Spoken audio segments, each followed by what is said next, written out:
দেখতেই পাচ্ছেন কত সুন্দর মুচমুচে হয়েছে। আপনাদেরকে একটা ভেঙে দেখাচ্ছি। কত সুন্দর পুরে ভরা দেখুন। দোকান থেকে কেনা না বাড়িতে বানানো চপ বোঝাই যাচ্ছে না কিন্তু। আর কিভাবে এই এঁচড়ের চপ বানালাম পুরো ভিডিওটি আপনারা দেখতে হলে ফেসবুক পেজটি ফলো করবেন আর ইউটিউব চ্যানেলটি সাবস্ক্রাইব করে পাশে থাকবেন। এঁচড় কাটতে দারুণ লাগে দিদিমা। আর তারপরে কাটার পরে হাতে যখন চিটটা লাগে তাকে ছাড়াতে কিন্তু বিরাট কষ্ট হয়, তাই তো দিদিমা? হ্যাঁ, ওই জন্য লোক বলে না যে পিরিতি কাঁঠালের আটা লাগলে পরে ছাড়ে না। বুঝেছিস? তোমার শ্লোক শুনে আমার যা হাসি পাচ্ছে না। হ্যাঁ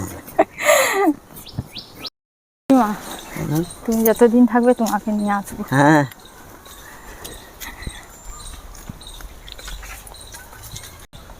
নমস্কার বন্ধুরা, পুতুলের রান্নাঘরে আপনাদেরকে স্বাগত জানাই। আজকে আমার রান্নাঘরে একটি নতুন রেসিপি নিয়ে চলে এসেছি। এই তো দেখতে পাচ্ছেন এঁচড়।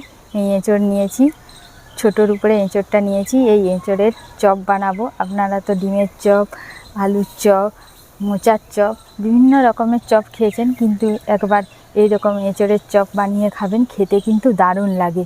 আর আজকে আমার রান্নাঘরে তাই বানাতে চলেছি একরকমের অন্য স্বাদে এঁচড়ের চপ, তাই তো দিদিমা? হ্যাঁ হ্যাঁ, খেতে দারুণ লাগে, ভালো বলো? লাগে। হ্যাঁ, খুব ভালো এখন লাগে। তাহলে রান্নাঘরে যাওয়া যায়। হ্যাঁ,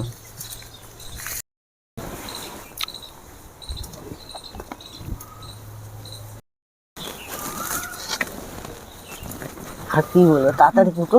তেল শিশি আনুনি, তাহলে ফিরতে এনেছি তেল শিশে। কিচ্ছু এখন আনুনি, সব রয়েছে সেখানে ব্যাগে।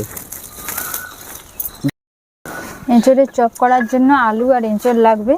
দিদিমা আলুটা ছাড়িয়ে নিচ্ছে, আমি এঁচড়টা কেটে নেব। এঁচড় কাটার আগে হাতে তেল নিতে হবে, না হলে এঁচড়ের যে চিপটা আছে সেটা গোটা হাতে লেগে যাবে।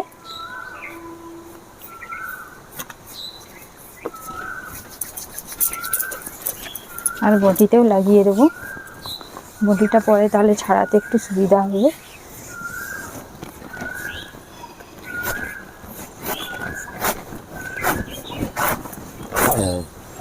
এঁচড়ের চপ করতে গেলে নরম এঁচড় নিতে হবে। নরম এঁচড়ে কী হয়, এঁচড়ের চপটা মানে খুব খেতে ভালো লাগে। এই যে দেখুন এঁচড়টা, এই এঁচড়টা হলেই আমার চপে হয়ে যাবে। আর বাকিটা আমি রেখে দেব। একদম নরম, বীজগুলো দেখুন একবারে নরম। এঁচড়ের এই যে উপরের অংশটা, এটা বাদ দিয়ে দিতে হবে। এই যে খোসাটা ছাড়িয়ে নিতে হবে। এই গামলাটাই রেখে দাও। লম্বা লম্বা কাটো দিন, এইটা তাড়াতাড়ি সিদ্ধ হয়ে যাবে। ছোট ছোট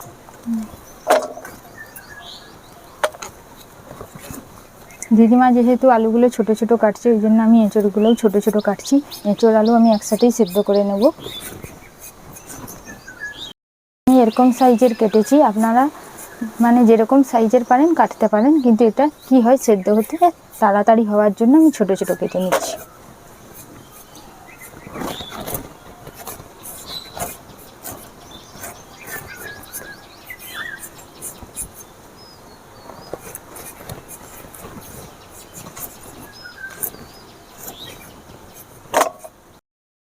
এইভাবে আমি পুরো এঁচড়টা কেটে নেব, আর দিদিমাও আলুগুলো কেটে নেবে।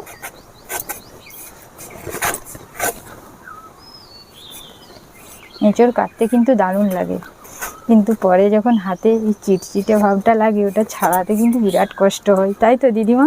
ওই জন্য বলে না যে পিরিতি কাঁঠালের আঠা লাগলে পরে ছাড়ে না। দিদি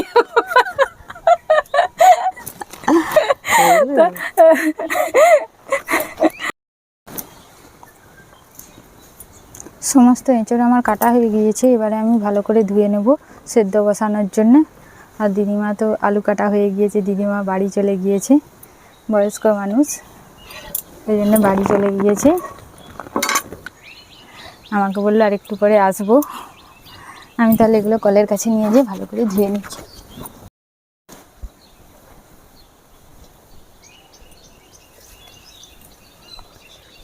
সমস্ত এঁচড় আর আলু ধোয়া হয়ে গিয়েছে, এবার আমি সিদ্ধ বসিয়ে দেব। এঁচড় আর আলু সিদ্ধ করার জন্য আমি কড়াতে জল দিয়ে দিয়েছি, জল গরম হয়ে গিয়েছে। এবারে আমি পরিমাণ মতো লবণ হলুদ দিয়ে দেব, 1 চামচ হলুদ দিয়ে দেব। এঁচোড় আর আলু এবারে আমি দিয়ে দেব।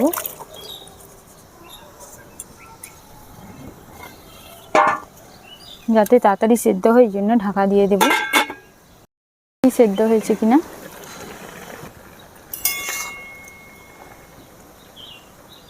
আলু তো সেদ্ধ হয়ে গিয়েছে, এঁচোড়ও সেদ্ধ হয়ে গিয়েছে। এবারে আমি নামিয়ে দেব। এর উপরে আমি অল্প অল্প করে ঠান্ডা জল দিয়ে দেব। জলটা ভালো করে ঝারিয়ে নিতে হবে।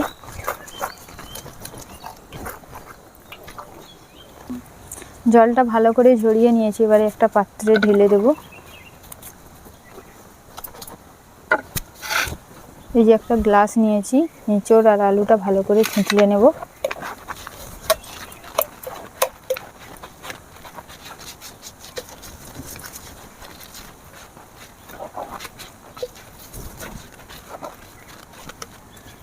এভাবে আলু আর এঁচোড় ভালো করে ছেঁচলে নিতে হবে। একবারেই যেমন না কুইনা হয়, একটু গোটা গোটা থাকবে। আপনারা তো জানেন চপে একটু গোটা গোটা থাকলে খেতে কিন্তু দারুণ লাগে।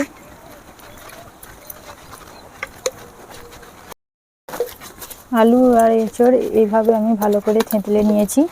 এবারে চপের জন্য যে পুরটা করব, পুরটার মশলা দিয়ে আমি রেডি করে নেব। তার জন্য আমি কড়া বসিয়ে দেব। চপের পুর করার আগে আমি চপে দেওয়ার জন্য চিনেবাদামটা আগে ভেজে নেব। ভাজার জন্য প্রথমে তেল দিয়ে দেব। চিনেবাদাম হালকা জালে ভাজতে হবে। বাদামগুলো দেখুন এভাবে ফেটে ফেটে গেছে, তার মানে ভাজা হয়ে গিয়েছে। এবার আমি তুলে নেব।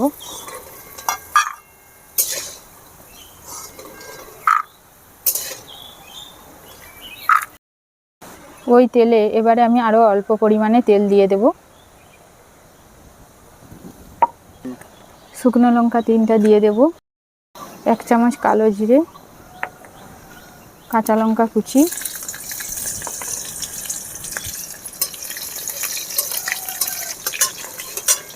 রসুন বাটা,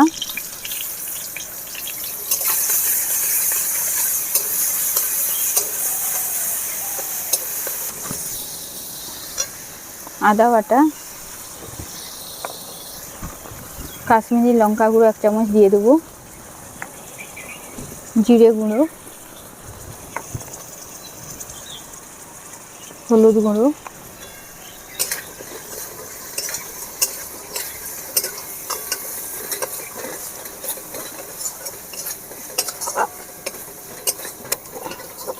মাংসের যেভাবে মশলা আমরা কষি সেভাবে মাংসের মতো কিন্তু মশলাটা কষিয়ে নিতে হবে, তাহলে কিন্তু ভালো লাগবে।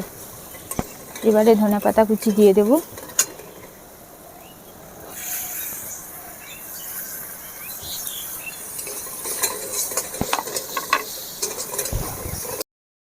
মশলা আমার ভাজা হয়ে গিয়েছে। এবারে আমি গরম মশলা গুঁড়ো 2 চামচ দিয়ে দিয়েছি।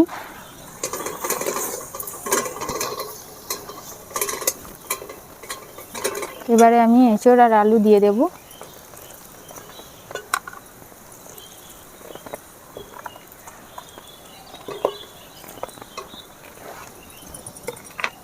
ভিজে রাখা বাদাম দিয়ে দেব।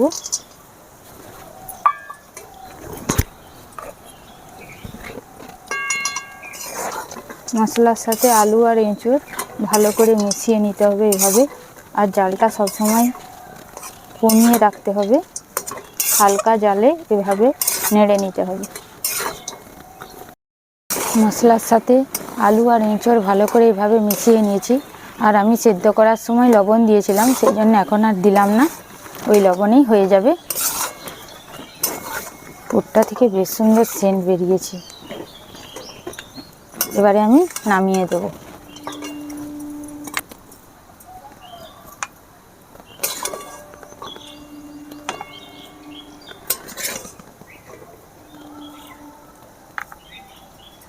আমি একটু তেল নিয়েছি, এবারে আমি হাতে বুলিয়ে নেব যাতে আলুটা না ছিটে যায়। এবারে আমি গোল গোল করে চপের সাইজের করে নেব।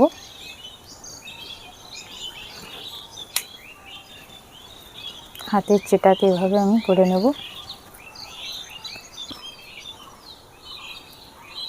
একটা আমার হয়ে গিয়েছে, রেখে দেব। আরও একটু অল্প করে হাতের চেটাতে তেল নিয়ে নেব। তেলটা নিলে কি হয়, আলুটা হাতে চিটবে না, এটা করতে সুবিধা হবে, ওই জন্য আমি তেল নিচ্ছি।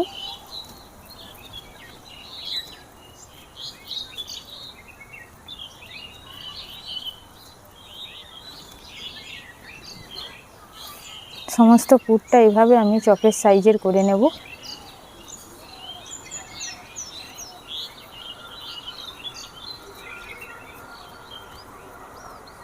পুরটা কিন্তু এভাবে টাইট টাইট করতে হবে, তাহলে দেখবেন চপের সাইজের এইভাবে করতে কিন্তু সুবিধা হবে।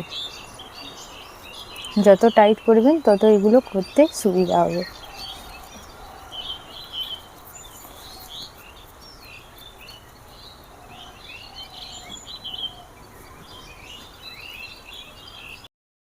সবগুলোই আমি এভাবে করে নেব।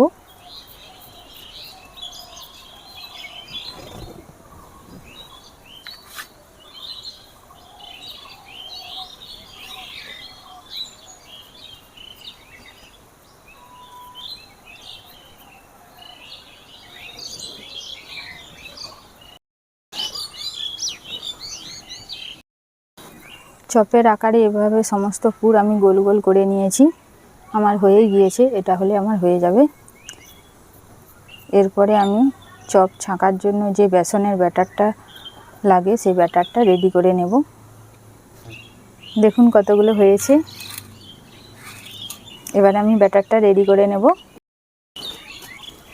এবারে আমি বেসনটা দিয়ে দেবো পরিমাণ মতো।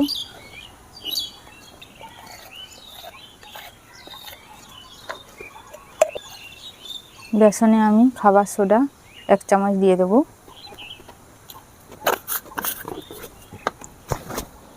পরিমাণ মতো লবণ দিয়ে দেব। অল্প অল্প জল দিয়ে ব্যাটারটা আমি রেডি করে নেব।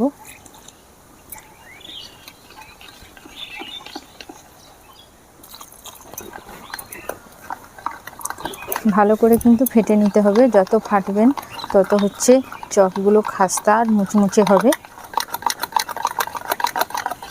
বেসন ফাটার কাছে কিন্তু চপ মুচমুচে হয়, জানেন তো। আর একটু জল লাগবে, দিয়ে দেব।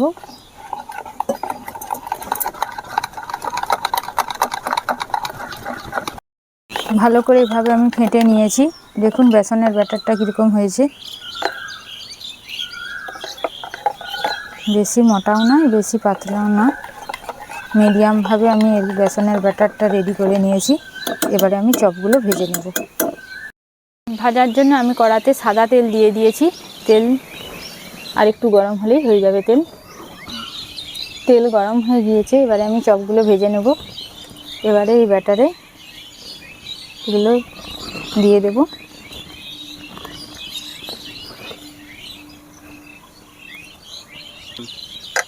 বেসনের ব্যাটারে এভাবে আমি ডুবিয়ে নিয়েছি। এবারে হাতে করে তুলে আস্তে আস্তে করে আমি কড়াতে ছেড়ে দেব।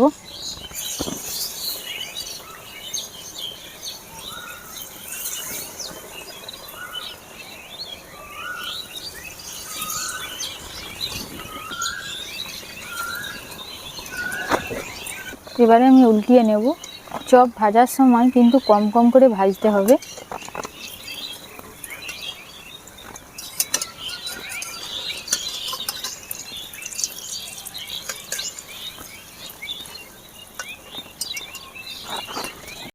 যা হয়ে গেছে, এবারে আমি তুলে নেব। চপের সাইজগুলো দেখেছেন কত বড় বড় হয়েছে।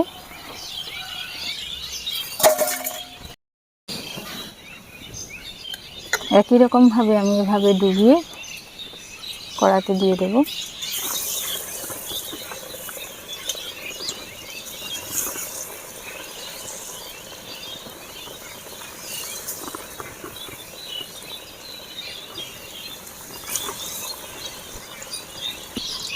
এবারে উল্টিয়ে নেব।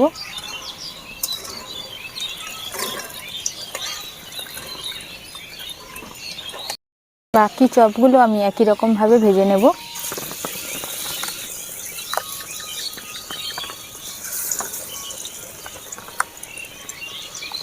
চপগুলো ছাড়ার সময় কিন্তু দেখে ছাড়তে হবে, না হলে কিন্তু তেল ছিটকে যাবে।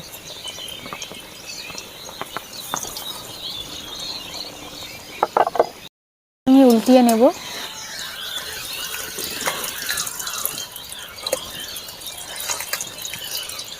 যেগুলো এভাবে চিটে গেছে ছাড়িয়ে নেব।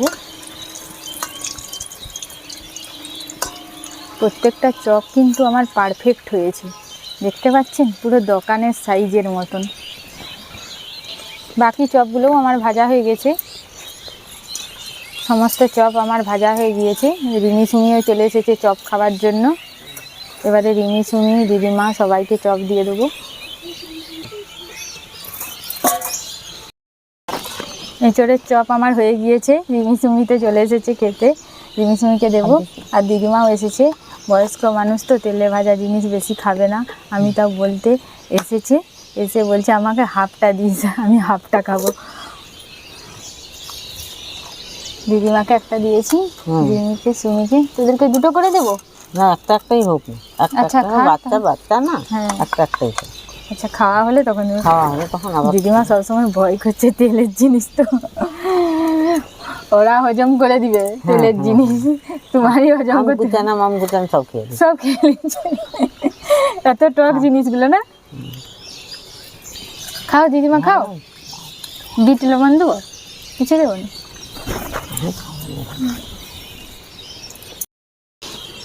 খাও দিদি।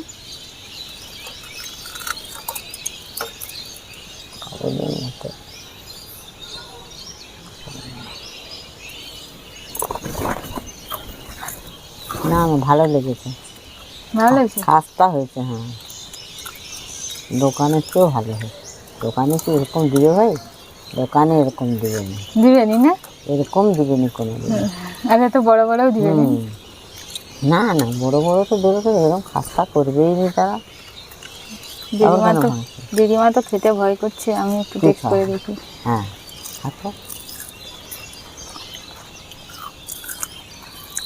ওর যে পুরটা পুরো মাংসর মতো লাগছে।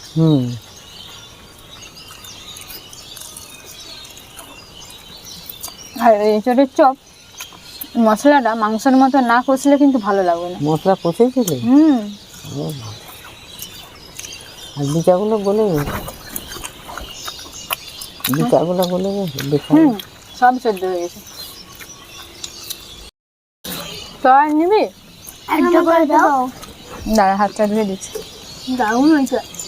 দারুণ হয়েছে, খুব সুন্দর। ভালো লাগছে না? ঝালটা কম হয়েছে না? বাচ্চারা খাবি বলে ঝাল দেওয়া হয়নি বাবা। খেতে দারুণ লাগছে। আমি খাইনি ভাই, দিদিমা একটু সামান্য ভেঙে নিয়েছে। আমি এসব খেতে পছন্দ করি না, আর খেতে ভালোবাসি। দিদিমা সবসময় ভয় বলে তেলের জিনিস খাবো না, তোরাই খা। প্রত্যেক দিন তো দিদিমা তেলের জিনিস খেলে শরীরের তো ক্ষতি হয়।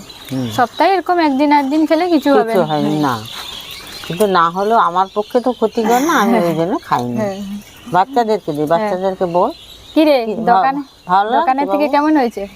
দারুণ হয়েছে। দারুণ হয়েছে, দোকানে তো খাস। দোকানের চেয়ে ভালো লাগছে তো। হ্যাঁ, মুচমুচে হয়েছে। ঘুরে বল, মুচমুচে হয়েছে। তুই জল খাবি? খুলে দেবো? আমার তো একটা চপ খাওয়া হয়ে গেল। ওরা তাহলে খেতে থাক। আজকের মতো ভিডিওটি এখানেই শেষ করছি। আপনারা সবাই ভালো থাকবেন, সুস্থ থাকবেন। নমস্কার।